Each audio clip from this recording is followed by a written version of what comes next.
a pleasure to get to talk to you about the new version of Lilo and Stitch. And I'm just wondering if it From was your important car. to you from my car. Yeah, you're not gonna. I guess you're not gonna get over that. And now I'm not gonna because I'm embarrassed. But anyway, I'm all uh, dressed up in my nice hotel suite. oh my God, I'm I teasing am you. wearing. I am wearing. You know what? If I was in my living room and I was wearing a tux, you would only see me from the neck up. This is the magic of virtual interviewing. But was it important to you to, as opposed to in this interview where you're being antagonistic towards a poor journalist in his car, for your character not to be antagonistic in the but to be real, because obviously your character sort of is the driving force that sort of puts the sisters in danger this time, but she's not antagonistic. She comes from a very real human place, and that's great. Yeah, well, I played, Nani in the original 23 years ago, the older sister. So I wasn't gonna be able to play that in real life. But I would have been fine being an alien, antagonist. I enjoy being evil, as you could see in some of my movies. It's really a Uh-huh. lot of fun being Juno Skinner in True Lies or Lady Danger in my TV series with RuPaul, AJ and the Queen.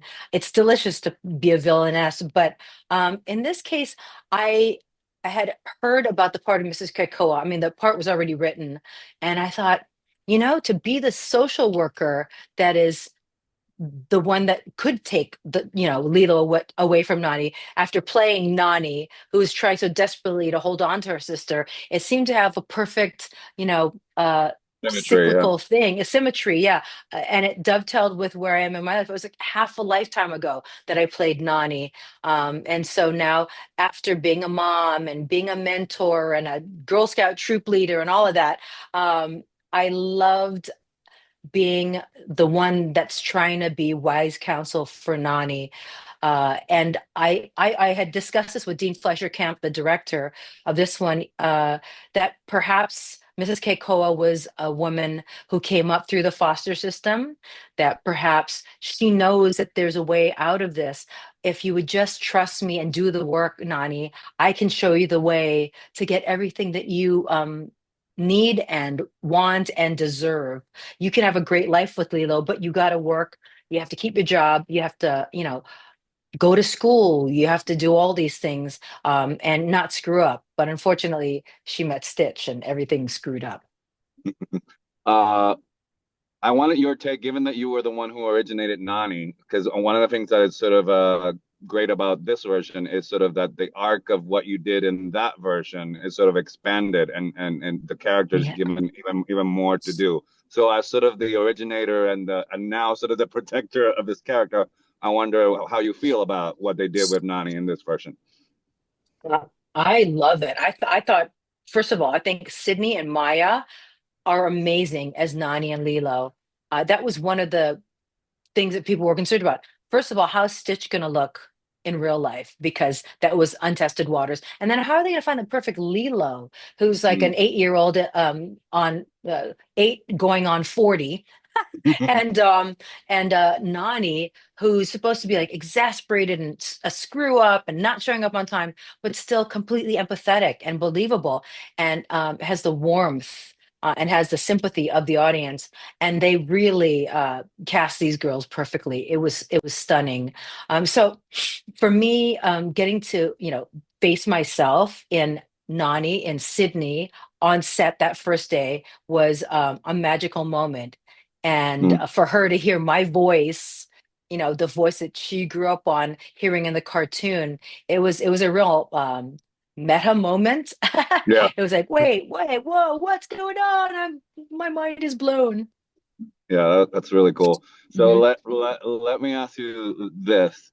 In terms, I mean, I wonder if you could jump back to when you first got the script back, all those years ago for Lilo and Stitch. It wasn't the typical sort of, dynamic. It was very human. It was almost we never seen real dysfunction in a Disney animated movie. And I um think that's yeah. that's why that's why people connected with the relationship. So I wonder if you thought when you got the script, if that spoke to you, and if you think that that's why it was ahead of its time and it's still speaking to audiences now. It was, I mean, it was a very modern story. I remember meeting. I just had dinner with Chris Sanders, the originator of Stitch, and he was my original writer and director for the first one with Dean DeBlois, who did Train Your Dragon. So I, in looking through my memory box, found the original prospectus that he handed me at dinner about 25 years ago now, because it took 2 years to complete that film.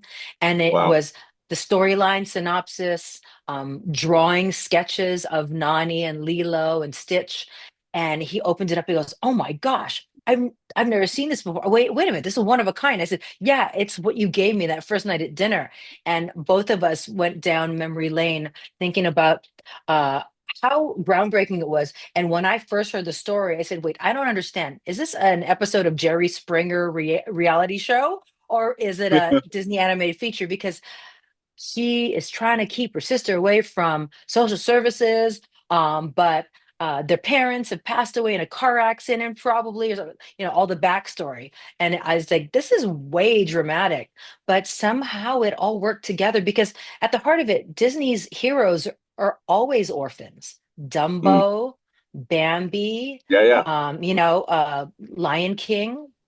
So Lilo and Nani. But I think the fact that you bring in social services, welfare services into it. This is incredibly timely and modern, and a lot of families have gone through this, in this day and age. So I think the more grounded it is in reality, and the more real the stakes are. Um, that's why there's been such a visceral response to the characters.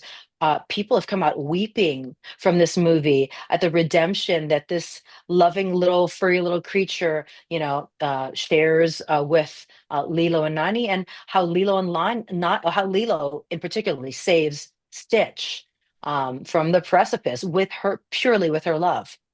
Yeah, I mean, and it's also sort of the rawness of of you guys' performances back in the day. Like it's just that that humanity sort of makes it stand out. Even now, I think all these years later, I think that that moment in animated Disney, it makes it feel really special. So you should be very proud of that.